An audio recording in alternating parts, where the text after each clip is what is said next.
Il existe aujourd'hui plusieurs types de moteurs électriques, mais pour l'instant, nous allons nous concentrer uniquement sur les moteurs à courant continu. Et pour en construire un, nous allons voyager dans le temps pour trouver les éléments nécessaires. Eh bien, je suppose que ça ne remonte pas si loin. Pour construire un moteur électrique, nous avons évidemment besoin d'énergie électrique, plus précisément d'une source de courant continu. Et c'est en 1800 qu'Alessandro Volta a mis au point les premières batteries, que nous allons donc emporter avec nous pour pouvoir démarrer notre moteur. En 1820, Hans Christian Ørsted a découvert qu'un courant électrique pouvait générer un champ magnétique. C'est particulièrement important car c'est cette relation qui permet de convertir l'énergie électrique en énergie mécanique. En termes simples, lorsqu'une charge électrique se déplace le long du fil, elle génère un champ magnétique autour d'elle, suivant la règle de la main droite. La règle de la main droite nous dit que, lorsqu'il y a une charge en mouvement, imaginez que c'est une charge qui se déplace dans la direction du pouce, elle génère un champ magnétique dans la direction du reste des doigts, c'est-à-dire dans cette direction.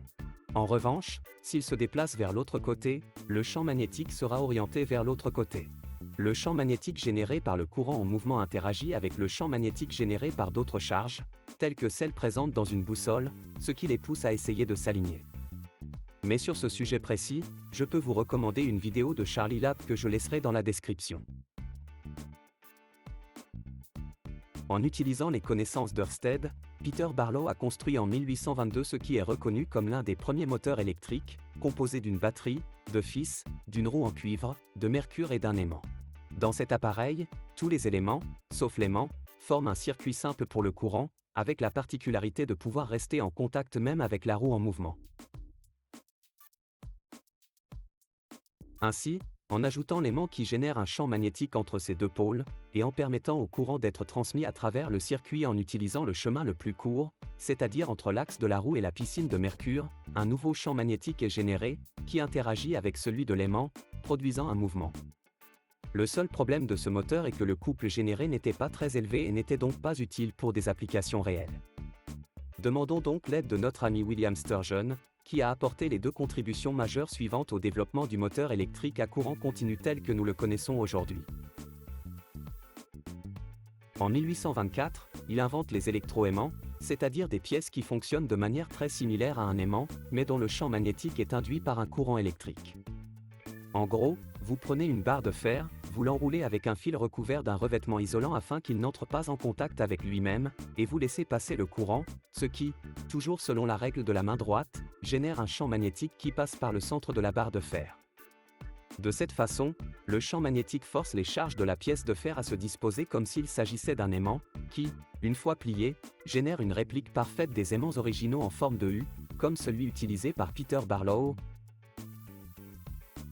mais avec certains avantages, tels que la possibilité de faire varier l'intensité du champ magnétique en fonction du courant utilisé ou du nombre de tours du fil, ou de pouvoir activer et annuler son champ magnétique à volonté. En tenant compte de cela, nous pourrions construire un dispositif comme celui-ci, qui comporte d'un côté un électroaimant fixe et de l'autre un électroaimant supporté sur un axe mobile.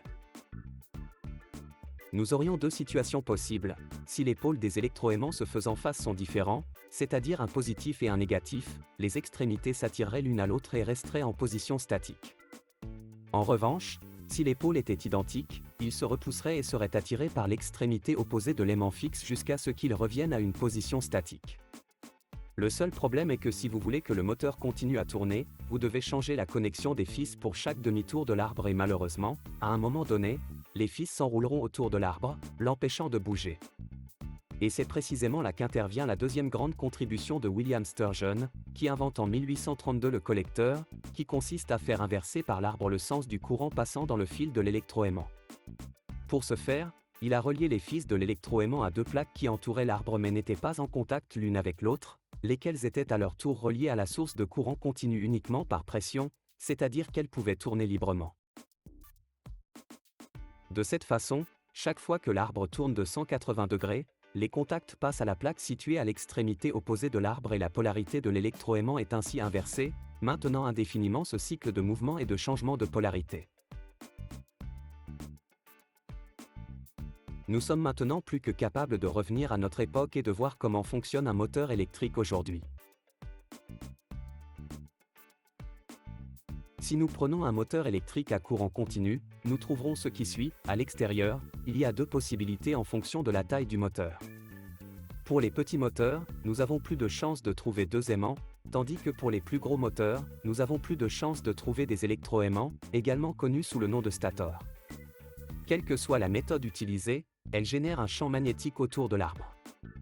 Ensuite, à l'intérieur, nous avons un arbre avec le collecteur et la connexion à la source de courant continu, qui, rappelons-le, peut tourner librement, soit en utilisant une plaque de pression, soit un système de carbone, qui est un matériau conducteur et qui, grâce à un ressort, est toujours maintenu en contact avec l'arbre.